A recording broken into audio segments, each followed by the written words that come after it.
Aspirants, welcome to the Aspirants and Rate of Exams YouTube channel. TSLPRB next వచ్చే PCSI notification ఏదైతే ఉందో 2024 to 2025 notification అనేది నా target. So దీనికి సంబంధించి నా స్ట్రాటజీ, నా ప్లానింగ్ అనేది మీతో ఎక్స్ప్లెయిన్ చేస్తాను, షేర్ చేసుకుంటాను. సో దీనికి ప్రాపర్ ప్లానింగ్ ఉండాలి. సో సిలబస్ అకార్డింగ్లీ మన ప్రిపరేషన్ ఉండాలి. నువ్వు ఎవరైతే ప్రిపరేషన్ స్టార్ట్ చేస్తావో సిలబస్ కాపీ అనేది నీ పక్కనే ఉండాలి. So behind the subject topic wise అనేది సిలబస్ అనేది కవర్ చేస్తూనే ఉండాలి. ఏది బిహైండ్ దట్ వెళ్ళకూడదు.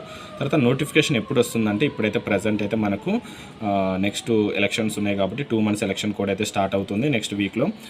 నెక్స్ట్ వీక్ నుంచి ఇంకా 2 months అయితే ఎలక్షన్ కోడ్ ఉంటుంది కాబట్టి ఇప్పుడైతే నోటిఫికేషన్ అయితే రిలీజ్ అవ్వదు.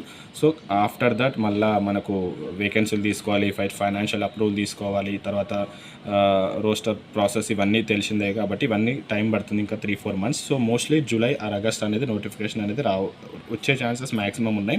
సో ఆ నోటిఫికేషన్ వచ్చేసరికి నువ్వు 40% సిలబస్ అనేది కంప్లీట్ చేయాలి.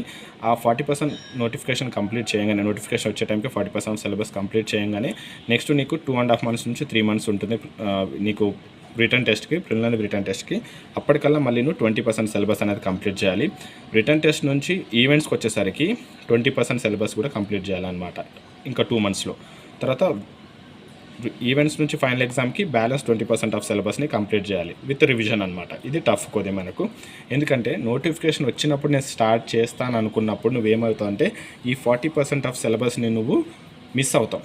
ఎందుకంటే నోటిఫికేషన్ వచ్చినప్పుడే నేను స్టార్ట్ చేస్తా, అప్పుడే నేను ఈవెంట్స్కి వెళ్తానంటే కరెక్ట్ కాదు. అంటే ఈవెంట్స్ ప్రాక్టీస్ చేస్తుంటే కాదు, నోటిఫికేషన్ వచ్చే టైం ముందు నీ టార్గెట్ అనేది తెలుసు, నీకు తెలిసి ఉండాలి. దానికి నువ్వు 40% అనేది ముందే క్లియర్ చేసుకొని ఉన్నావు అనుకో, అప్పుడు నీకు అనేది చాలా అడ్వాంటేజ్ అవుతుంది అనమాట. బికాస్ ఇక్కడ చూడండి, నోటిఫికేషన్కి 40% మైనస్ చేసినావు అనుకో, ఇక్కడ నువ్వు ఓన్లీ 60% సిలబస్ అనేది కవర్ చేస్తావు. సో నువ్వు మెరిట్ లిస్ట్లో ఉండవు అనేది డౌట్. అదే నోటిఫికేషన్ రాకముందే 40% సిలబస్ కవర్ చేస్తే నీకు 40% అడ్వాంటేజ్ సిలబస్ అనేది కవర్ అయిపోతుంది. సో ఈ బ్యాలెన్స్ ఈ ఆర్డర్ వైజ్గా మనం కంప్లీట్ చేస్తే మనకు 100% సిలబస్ అనేది కంప్లీట్ అయిపోతుంది విత్ రివిజన్తో కూడా అవుతుంది. ఇది నా టార్గెట్. సో నాతో పాటు ఒక్కరికైనా జాబ్ వస్తే నేను హ్యాపీగా ఫీల్ అవుతాను. సో నా స్ట్రాటజీ మీకు నచ్చుంటే ఫాలో అవ్వండి. నేను ప్రతి ఒక్క వీడియో మీకు స్టెప్ బై స్టెప్ పెడతా, ఏం బుక్స్ వాడాలి, ఎట్లా ప్లాన్ చేయాలి, డే వైజ్గా ఏం చదవాలనేది. సో ఫాలో అవ్వండి యాస్పిరెంట్స్.